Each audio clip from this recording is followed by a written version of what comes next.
How to use Google Chat. Simple tutorial. Hey guys, welcome back.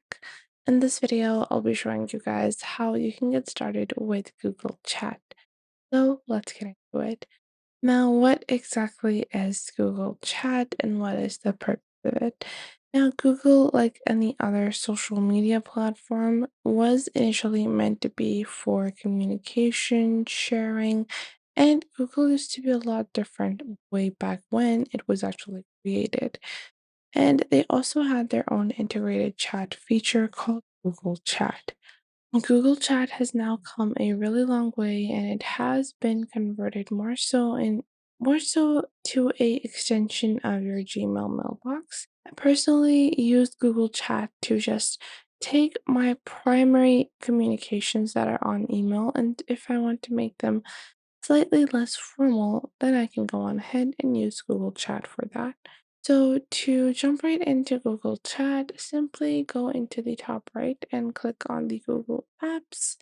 Once you do that, you will see this section called Google Chat. You're going to click on that. And voila, this is Google Chat. So in Google Chat on the left, you will see different shortcuts and you will also see spaces.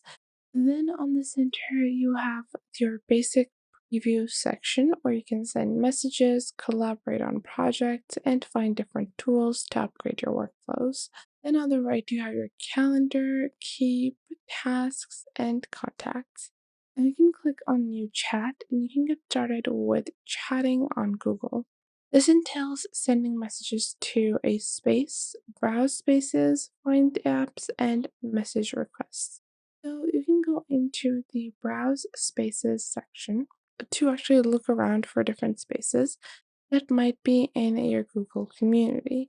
You also can see your mentions and any starred messages over here on the left tab. Now, to get started, let's create our first space and understand the difference between spaces on Google. Now, the best part about using Google Chat nowadays is how team collaboration and project management have been made easier. And you can easily go on ahead and collaborate with teams and groups using Google Chat. Simply click on New Chat and click on Create Space. Once you click on Create Space, you are going to add your space name. So let's say this is going to be for my Shopify store management like this. And then I can click on create over here. Once I click on create, you guys can see the space is now on the left panel on the bottom left, and you will see it has one member. You can click on the title of the space, and you are going to click on manage members. Now you will see you will be added by default, and you can click on invited, and you can actually start inviting people into this space. And below that, you also have a section called Apps and Integrations, where you will find different applications that you can integrate onto your Google Chat base.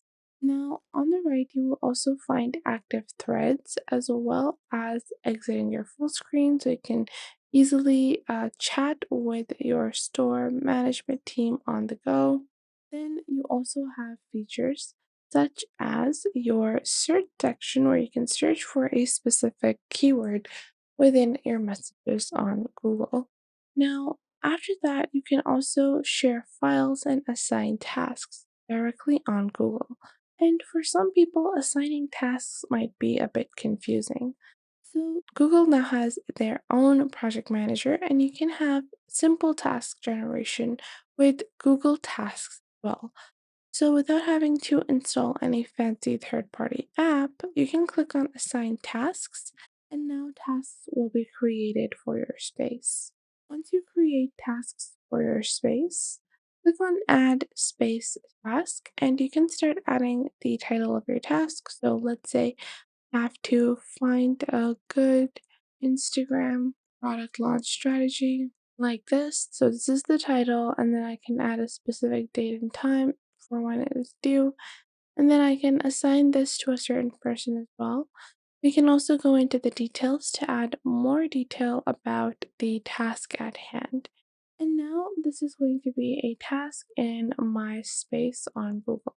And if I go into tasks on the left tab over here, which are my personal tasks. So if I just click on tasks on the right, it will display all of the tasks that I have that are assigned to me. And you will see that my newly created group or space task has now been, added to my personal tasks. So whoever you assign your tasks to will directly have the tasks tab, and in their own tasks tab, their task will be assigned to them.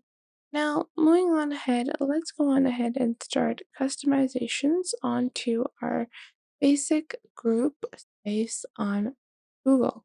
So to do that, you can click on apps and integrations and you will see any apps you have.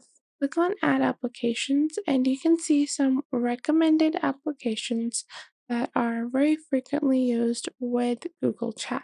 This includes polling tools, Agora software, AHA, which is the road mapping activity, AI voice reception, AI transcribers, alpha writers, anonymity bots, AO docs, and much, much more. So you can easily integrate these onto your Google Space to make it easier for you to work on Google. Now, after that, you also have the options to mark messages as unread, pin them, mute them, and turn off your history. And you can also choose to delete any information about your space on Google and it will delete all the content for all of its members. Now, another really simple way to actively use Google Chat is within your spaces, you can click on the top right and you can mark yourself as do not disturb, set as away or automatic. And this will make your activity status visible to any of the people that you are talking to. Plus, to get started with chatting on Google, click on Find a Chat and you can click on Message Requests and see any of the message requests that you have or send out your own as well. You can always click on over here to add different people onto one message. So that was it for today. I hope you guys found this video helpful. Make sure to like this video and subscribe to the YouTube channel and comment down below the best tips and tricks that I have taught you within this video. And make sure to also share this video with your friends and family and to other creators as well so you can help them out as well, and to anyone that might need to know this basic detailed platform and how you navigate through these different social websites. So I hope this was helpful enough for you, and make sure that you do leave a comment down below if I missed out on anything and if there is anything you would like to add, and I will catch you guys in the next video.